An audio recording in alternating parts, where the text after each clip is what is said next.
القرنین صدق اللہ العظیم مولاي صلی وسلم دائما ابدا علی حبیبک خیر الخلق کلہم۔ سامعین محترم، دوستو، بھائی بزرگو، آج ہم نے نماز تراویح میں 16 پارہ اور 17 پارے کا پہلا پاؤ سماعت کیا ہے۔ اللہ تعالی ہمیں عمل کرنے کی توفیق عطا فرمائے۔ آج خلاصے کے لیے منتخب آیات میں سے پہلی آیت کا کچھ حصہ آپ کے سامنے تلاوت کرنے کا شرف حاصل کیا، جس میں اللہ تبارک و تعالی حضرت ذوالقرنین کے حوالے سے بیان فرما رہا ہے، ان کا واقعہ بیان کر رہا ہے۔ تو بیان ہوا وَيَسْأَلُونَكَ عَنْ ذِي الْقَرْنَيْنِ، اور آپ سے یعنی آپ صلی اللہ علیہ وسلم سے ذوالقرنین کے متعلق سوال کرتے ہیں لوگ۔ قُلْ سَأَتْلُو عَلَيْكُم مِّنْهُ ذِكْرًا، تو آپ فرمائیے کہ میں عن قریب تمہارے سامنے ان کا کچھ ذکر کروں گا۔ تو 16 پارے کے آغاز سے ہی حضرت ذوالقرنین رضی اللہ تعالیٰ عنہ کا قصہ اللہ تبارک و تعالیٰ بیان کرتا ہے۔ حضرت ذوالقرنین حضرت خضر علیہ السلام کے خالہ زاد بھائی ہیں۔ آپ کو پوری دنیا کی بادشاہت اللہ تبارک و تعالیٰ نے عطا فرمائی تھی، اور حضرت ذوالقرنین آپ مصروفیت کے باوجود بھی اللہ رب العالمین کی عبادت سے ذرہ برابر بھی غافل نہیں رہتے تھے۔ یعنی آج تو ہم تھوڑے سے کاروبار میں اوپر چلے جائیں، اچھا لیول ہو جائے تو ہمیں وقت نہیں ملتا عبادت کا، نمازوں کا، لیکن حضرت ذوالقرنین وہ بادشاہ تھے، وہ عظیم اللہ تبارک و تعالیٰ کے محبوب تھے کہ آپ کی پوری دنیا پر بادشاہت تھی، مگر آپ اللہ تبارک و تعالیٰ کی عبادت سے لمحہ بھر بھی غافل نہ تھے۔ اللہ تبارک و تعالیٰ نے آپ کو یہ اعزاز بھی عطا فرمایا تھا کہ آپ نے مشرق اور مغرب کے سفر بھی کیے تھے۔ مشرق سے مغرب کے سفر بہت طویل سفر ہے۔ ایک مرتبہ آپ شمال کی طرف سفر کے دوران ترکستان کے مشرق کنارے پر پہنچے تو ان پہاڑوں کی ایک طرف یاجوج ماجوج قوم آباد تھی، جبکہ دوسری طرف ایک اور قوم رہا کرتی تھی۔ اس قوم کے لوگوں نے آپ کی بارگاہ میں یاجوج ماجوج کے فساد پھیلانے کی شکایت کی، اور ساتھ ہی مال کی پیشکش کرتے ہوئے ایک مضبوط دیوار بنانے کا کہا تاکہ یاجوج ماجوج دوسری طرف سے نہ آ سکیں۔ یعنی یاجوج ماجوج ایسی قوم تھی کہ یہ جہاں سے بھی گزرتے تھے وہاں کے جانداروں کو بھی کھا جایا کرتے تھے۔ یہ موسم بہار میں اپنی غاروں سے نکل کر سبزہ کھا جایا کرتے تھے، اور خشک چیزیں جو ہے وہ اٹھا کر لے جاتے تھے، اور ان کی جو دانت تھے وہ نیچے سے درندوں کی طرح تھے، اور بال اتنے بڑے تھے کہ ان کے جسم کو چھپا لیا کرتے تھے۔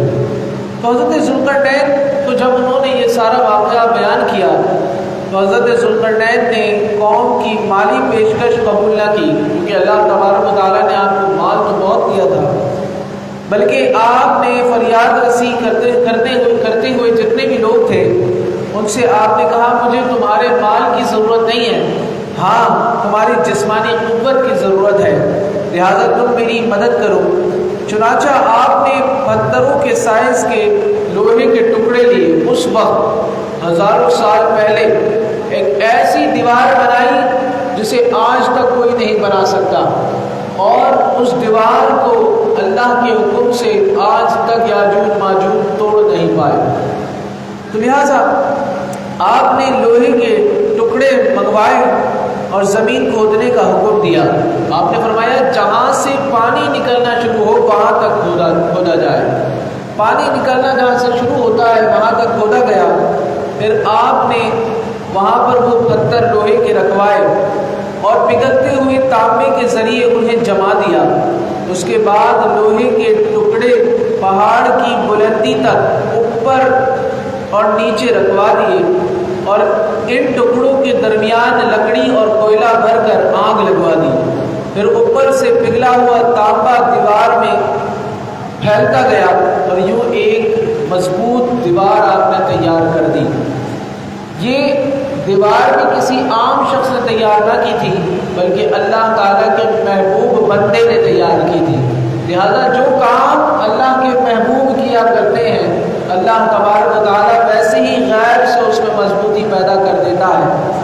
حدیث مبارک کے اندر آتا ہے بے شک یاجوج ماجوج روزانہ اس دیوار کو توڑنے کی کوشش کرتے ہیں، اور جب وہ مکمل توڑنے کے قریب پہنچتے ہیں تو انہیں سورج کی شعاعیں جیسے ہی نظر آنے لگتی ہے تو ان میں سے ان کا ایک بڑا کہتا ہے چلو باقی کل کریں گے۔ اگلے دن اللہ عز و جل اس دیوار کو دوبارہ اسی طرح مضبوط اور مکمل کر دیتا ہے۔ فرمایا گیا یہ اس وقت تک ہوگا جب تک اللہ نہ چاہے گا، اور جس دن اللہ چاہے گا تو ان کا بڑا اس دن یہ الفاظ کہہ کر ان سے کام رکوائے گا کہ اب چلو انشاءاللہ کل اس دیوار کو ہم مکمل توڑ دیں گے۔ تو اسی دن جب وہ دوسرے دن آئیں گے تو وہ دیوار کو اتنی ہی ملے گی جتنی انہوں نے توڑی تھی، پھر وہ اس کے بعد مکمل اسے توڑ کر باہر آ جائیں گے۔ تو یہ اللہ تبارک و تعالیٰ کے حکم پر بھی ہے۔ یہاں سے یہ بات وہاں سے پتہ چلی کہ دوستو جہاں اللہ تبارک و تعالیٰ کا نام لے لیا جائے، اللہ تعالیٰ کا شکر ادا کر دیا جائے تو اللہ تبارک و تعالیٰ اس میں اپنی مدد کو شامل کر دیتا ہے۔ لہذا آگے بھی سماعت کرتے ہیں کہ جب یاجوج ماجوج اس دیوار سے باہر آئیں گے تو بڑا فساد پھیلائیں گے، سبزہ کھا جائیں گے، ہر جگہ سے جو ہے ویرانی کر دیں گے، ان کی آتے ہی ویرانیاں ہی ویرانیاں ہو جائیں گی۔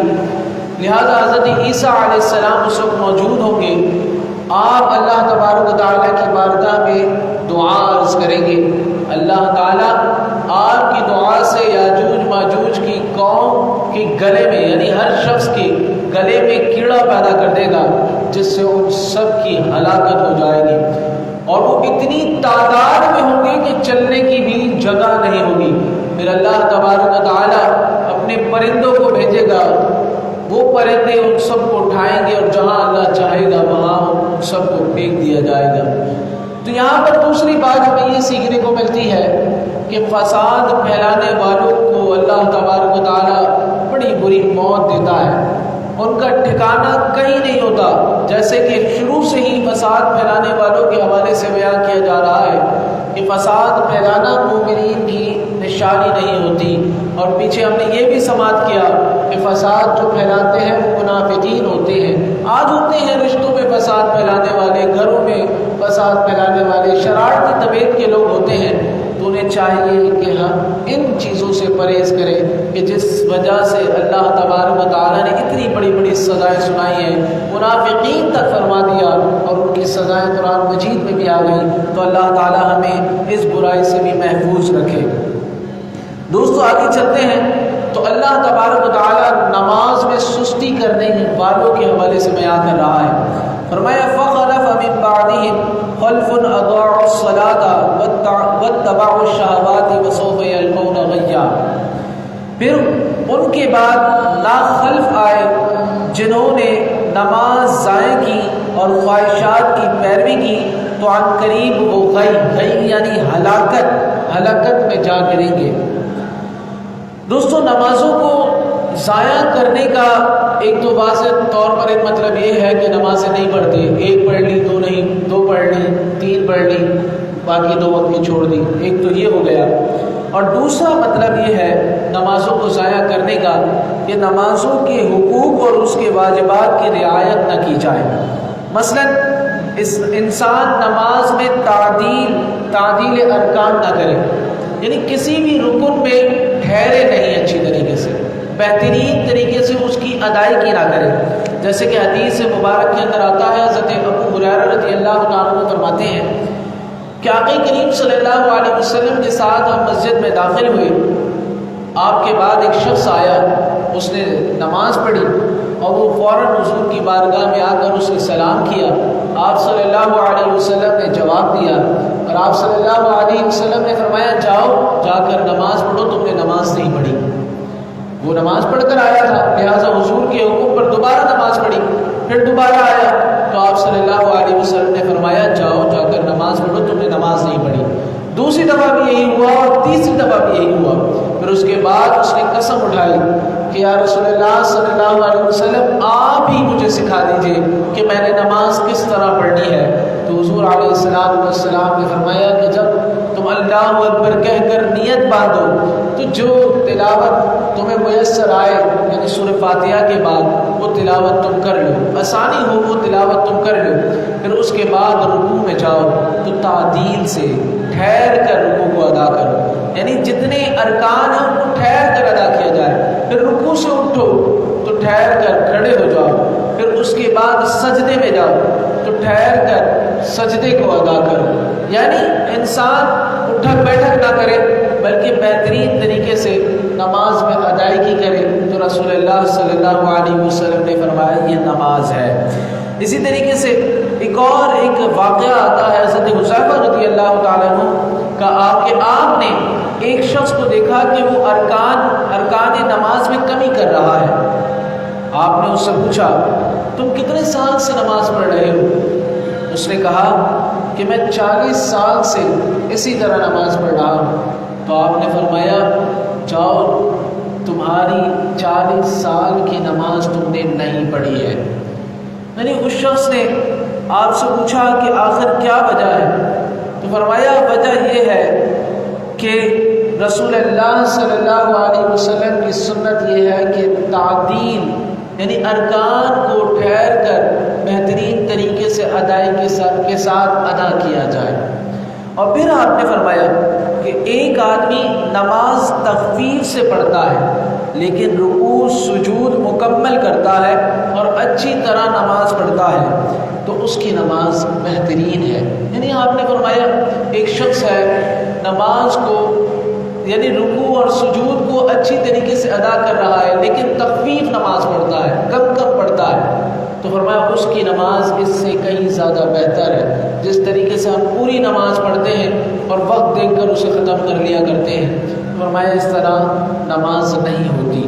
یہاں یہی بات سمجھائی جا رہی ہے۔ اور تیسری وجہ نماز کے ضائع ہونے کی کیا ہے؟ تو علماء کرام تیسری وجہ بھی بیان کرتے ہیں۔ ایک تو ہم نے سن لیا کہ ایک وقت میں پڑھنا اور ایک وقت میں نہ پڑھنا، دوسرا ہم نے یہ سماعت کر لیا کہ تعدیل ارکان ہونا چاہیے، تیسرا جس طریقے سے نماز ضائع ہوتی ہے وہ یہ ہے جسے منافقین کی بھی نماز کہا جاتا ہے۔ وہ نماز کیا ہے کہ انسان اپنے کاموں میں لگا رہتا ہے، یعنی بیٹھ جاتا ہے اور جیسے ہی سورج ڈھلنے والا ہوتا ہے فوراً کھڑا ہو کر نماز کو ادا کر لیتا ہے۔ تو فرمایا یہ منافقین کی نماز ہے، ایسی نمازیں بھی منہ پر ماری جاتی ہیں اور یہ نمازیں بھی ضائع ہو جاتی ہیں۔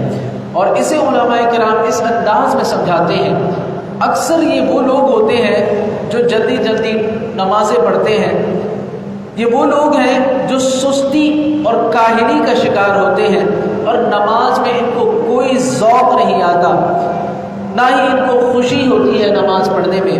یہ لوگ جب کسی دنیا دار اور رئیس یا کسی مقتدر شخصیت کے سامنے کھڑے ہوتے ہیں تو یہ بہترین طریقے سے ادائیگی کرتے ہیں اور اس وقت ان کو نہ تھکاوٹ ہوتی ہے نہ اکتاہٹ ہوتی ہے، لیکن اگر انہیں باجماعت نماز میں امامت کے پیچھے امام کے پیچھے کچھ دیر کھڑا ہونا پڑ جائے تو انہیں تھکاوٹ بھی ہو جاتی ہے، اکتاہٹ بھی ہو جاتی ہے اور امام کو بھی یہ برا بھلا کہنے سے باز نہیں آتے۔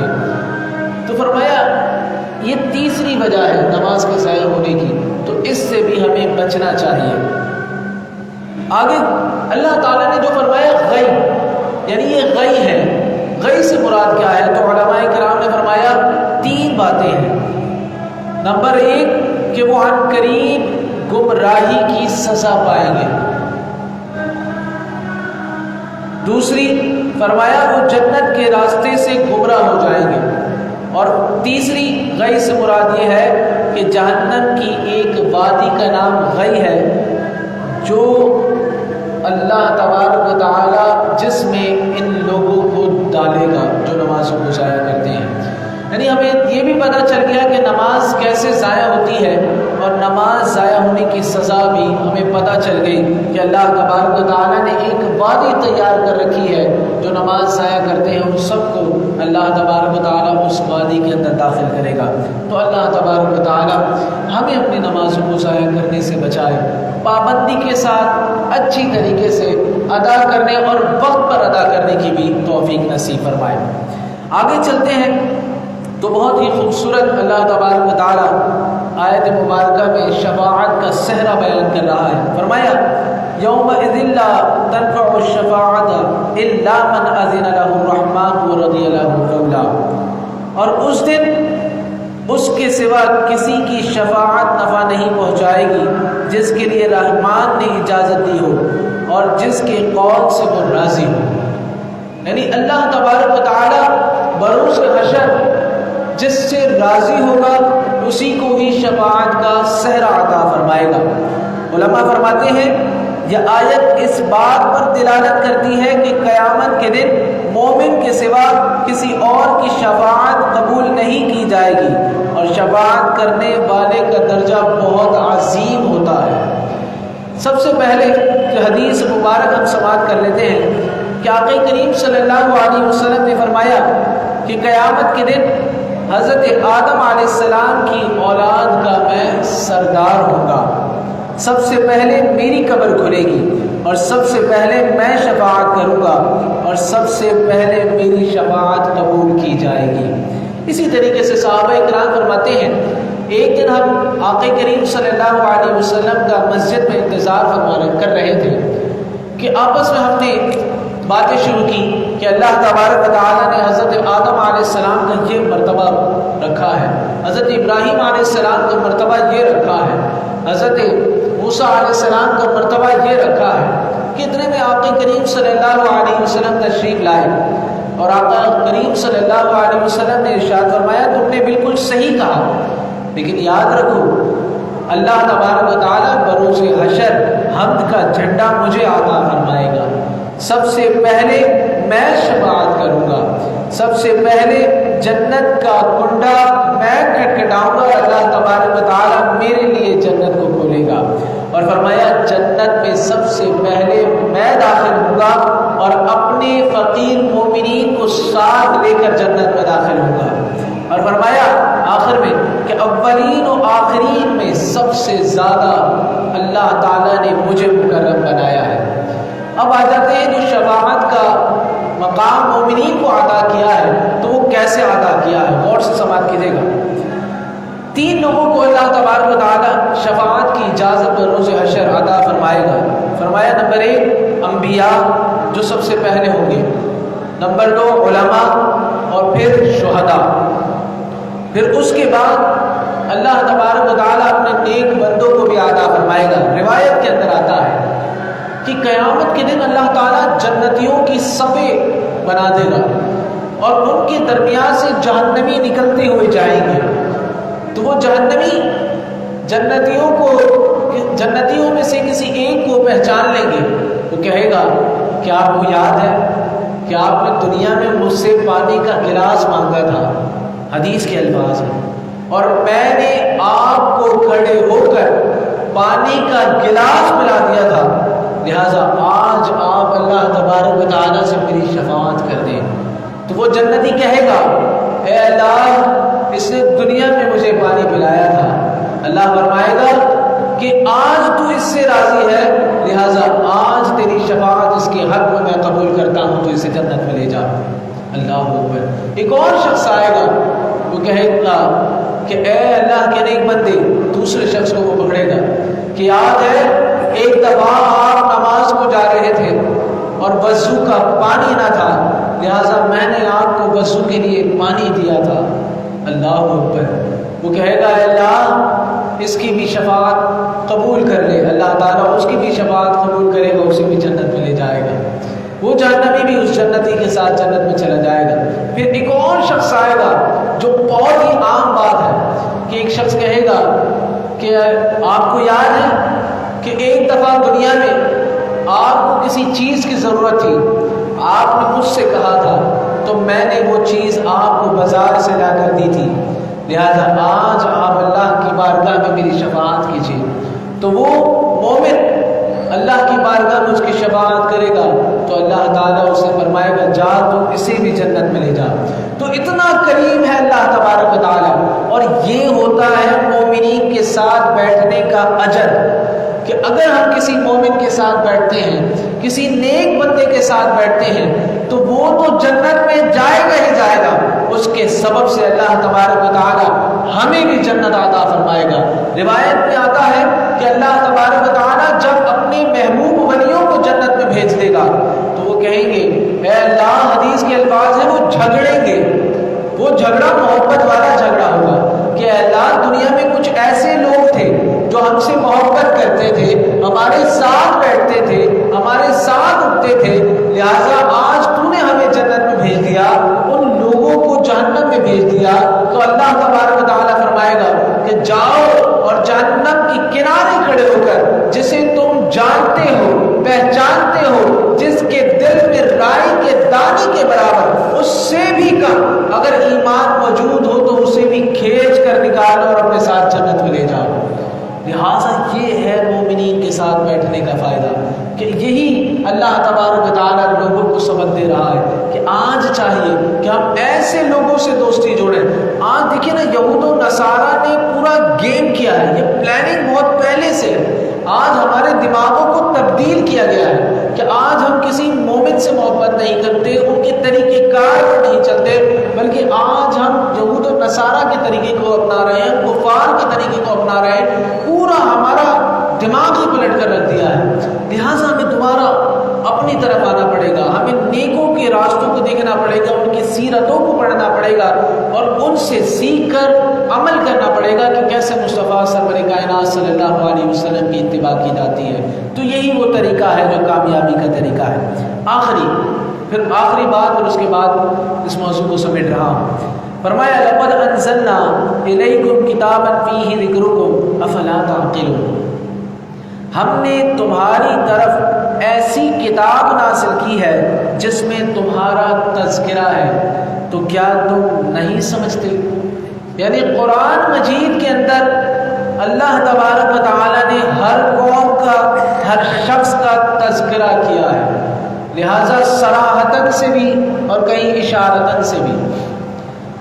مشہور تابعین ہے, بہت بڑے اللہ کے ولی گزرے ہیں, لہٰذا جب انہوں نے اس آیت کریمہ کی تلاوت سنی, مفسرین نے یہ واقعہ لکھا ہے, تو انہوں نے کہا کہ قرآن لاؤ. قرآن کھولا تو سب سے پہلے انہوں نے سعادت مندوں کا تذکرہ پڑھا. سعادت مند لوگ وہ ہوتے ہیں جو راتوں کو بستروں سے الگ رہتے ہیں, اللہ کی عبادت کرتے ہیں. سعادت مند وہ لوگ ہوتے ہیں جو اللہ کی راہ میں مال خرچ کرتے ہیں. سعادت مند وہ لوگ ہوتے ہیں جو ہمیشہ اللہ تبارک و تعالیٰ کا ذکر کرتے ہیں. انہوں نے کہا میرا ذکر تو یہ نہیں ہے, لہٰذا آگے بڑھے. پھر دیکھا کہ منافقوں کا ذکر ہے, کافروں کا ذکر ہے, فاسقوں کا ذکر ہے, مشرکوں کا ذکر ہے. انہوں نے کہا اے اللہ تیرا شکر میں ان میں سے بھی نہیں ہوں. پھر آگے چلے, تلاوت کی, پھر دیکھا ان لوگوں کا تذکرہ آیا سورہ توبہ کے اندر کہ جو نیک اعمال بھی کرتے ہیں اور گناہ بھی کرتے ہیں. تو انہوں نے فوراً پکارا کہ میں انہی میں سے شمار رکھتا ہوں. لہٰذا قرآن مجید کے اندر دوستو ہر شخص کا تذکرہ ہے. قرآن مجید ہمیں سکھاتا بھی ہے کہ ہم نے کیسے چلنا ہے اور ہمیں بتاتا بھی ہے کہ آج ہم کہاں کھڑے ہیں, یہ آئینہ بھی ہے. لہٰذا یہ ہمیں اگلی راہ بھی دکھاتا ہے اور راہ پر چلنا بھی سکھاتا ہے اور ہمیں بتاتا رہتا ہے ہم کہاں تک پہنچے, ہم کس جگہ. یہ ایک ایسا نقشہ ہے جو ہمیں آگے کا راستہ چلاتا ہے. ہم اسے دیکھ کر چلنا سیکھتے ہیں, ہم اسے دیکھ کر بننا سیکھتے ہیں, ہم اسے دیکھ کر صبرنا سیکھتے ہیں. تو ہمیں چاہیے کہ ہم قرآن مجید میں غور کریں, تدبر کریں, تاکہ اللہ تبارک و تعالیٰ ہم پر رحم فرمائے, ہماری دنیا بھی آسان ہو اور اللہ تبارک و تعالیٰ بروز حشر بھی ہمیں سرخرو فرمائے. اللہ تعالیٰ سے دعا ہے جو آج ہم نے سماعت کیا اسے یاد رکھنے, اس پر عمل کرنے اور اسے دوسروں تک پہنچانے کی توفیق عطا فرمائے. الحمدللہ رب العالمین, الصلاۃ والسلام علی سید الانبیاء والمرسلین وعلى آله وأصحابه أجمعين. اللهم ربنا آتنا في الدنيا حسنة وفي الآخرة حسنة وقنا عذاب النار. اللهم أنت السلام ومنك السلام وإليك يرجع السلام. حينا ربنا في السلام وادخلنا دار السلام. تبارك ربنا وتعاليت يا ذا الجلال والإكرام. اللهم اغفر وارحم وأنت خير الراحمين. اللهم رب ارحمهما كما ربياني صغيرا.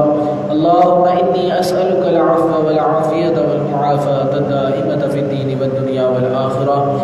اللهم ربنا اغفر لنا ذنوبنا وإسرافنا في أمرنا وثبت أقدامنا وانصرنا على القوم الكافرين. اللهم أعني على ذكرك وشكرك وحسن عبادتك. اللهم أنت حسنت خلقي فحسن خلقي. یا مقلب القلوب ثبت قلبی علی دینک.